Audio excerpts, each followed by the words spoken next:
Бүх зүйл анхандаа хоосон байсан.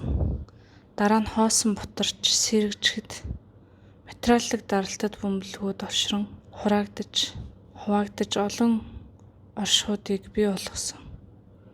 Тэд аажмаар бүрхүүлтэй болж тусгаар тогтнож өөрсдийн өнгө төрхөнд хувилж эхэлсэн.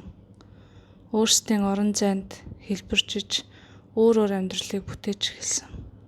Амьдрын оршихуйд ижил хэлбэрийн олон хувилбарт амьдралыг бий болгож нэгдсэн ухамсараар дамжин туршлага мэдээлэл солилцож байв.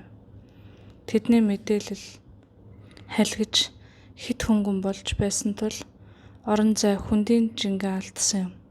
Иймд тэд дахин задарч хит хийсэр орон зай тархан дүүрч сэтгэшгүн хязгаарт нэгэн оч асаж хар бөмбөлөг чулуудах мэт ирж тэр задарснаар бүхий л тархсан хит хийсэр орон зайдад шингэж тэдний жинг тэнцвэржүүлж жинхэнэ утгаараа төгс зохицолт ертөнцүүд оршин тогтнох болсон юм.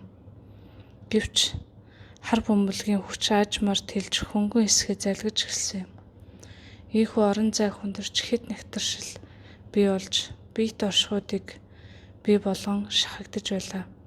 Тухайн оршихуйд өөрсдийн өнгө аяс зан төлөв хандлагатай болж байлаа. Өрмөц онцлогуд бий болж эхэлснээр энэ нь бүтээгч таалагдж байв. Тэд хувьсаар задарсаар цааш амьнуудыг бүтээж эхлэв. Дүржиж биечиж эхлэв. Тодорхой зорилготой болж эхэлсэн ба өөрийн гэсэн үйл явцтай болов. Тухайн амьнууд өөрсдийн биет тууллуудад хувьсан хөгжиж байв. Ийхүү хар бөмбөлгийн өрс хөврөл олон сонирхолтой туршлага тууллуудыг асар хоримтлуулав. Гэвч нэг орон зайн хүндийн жин тартагтаа тулж тэнцвэрийн байдалд аюулын харангад элдэж эхлэв. Энэ нь бүх зүйл устдуу үгүй болох аюултай байв. Бүгд устдуу үгүй болвол орон зайн цоорхоо үсч энэ дараагийн таамаглашгүй хор өнөөлийг бий болгон авчрах боломжтой байв. Бүтээгч үүнд эргэлзэж болзошгүй аюулыг тойрох сонголт хийж гэрлээ нэг цацраг явуулснаар орчлон түр амарч ив.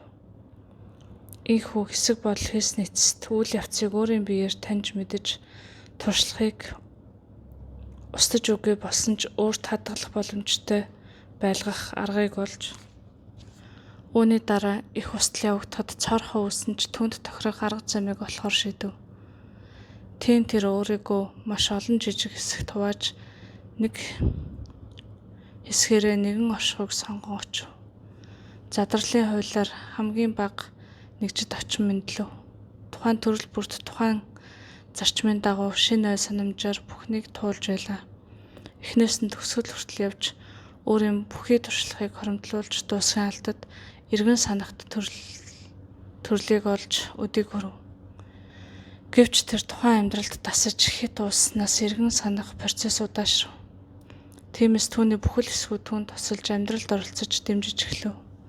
Төвөгтэй байдлууд үүсч байсан ч түүний цөмөөс дуудлага тасралтгүй очсноор даван туулж байв.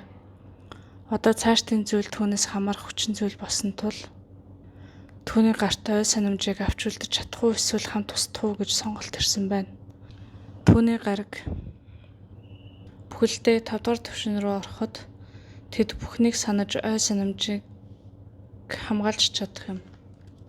Ой санамжийг хамгаалж чадахгүй бол яах вэ? Тухайн цорхойг тэр ой санамжийн тусламжтай бүглэх боломжтой.